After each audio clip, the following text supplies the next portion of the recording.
ଯାଜପୁର ଜିଲ୍ଲା ସ୍ୱାସ୍ଥ୍ୟ ଏବଂ ପରିବାର କଲ୍ୟାଣ ବିଭାଗ ପକ୍ଷରୁ ଜିଲ୍ଲା ମୁଖ୍ୟ ଚିକିତ୍ସା ଅଧିକାରୀଙ୍କ ସମ୍ମିଳନୀ ଗୃହରେ ସାର୍ବଜନୀନ ସ୍ୱାସ୍ଥ୍ୟସେବା ଦିବସ 2025 ପାଳିତ ହୋଇଛି।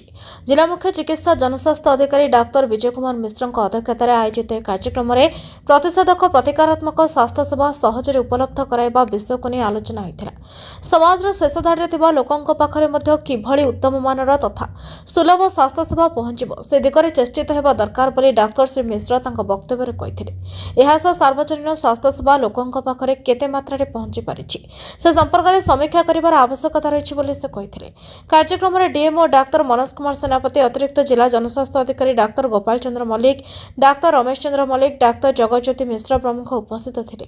ଯାଜପୁର ଜିଲ୍ଲାର ବିଭିନ୍ନ ଗୋଷ୍ଠୀ ସ୍ୱାସ୍ଥ୍ୟକେନ୍ଦ୍ରର ଅଧିକାରୀ, ଜନସ୍ୱାସ୍ଥ୍ୟ ସମ୍ପ୍ରସାରଣ ଅଧିକାରୀ, ଡିପିଏସ୍ସିଓ, ଡିପିଏମ୍, ବିପିଏମ୍ ଏବଂ ଅନ୍ୟାନ୍ୟ ଅଧିକାରୀମାନେ ଯୋଗ ଦେଇଥିଲେ।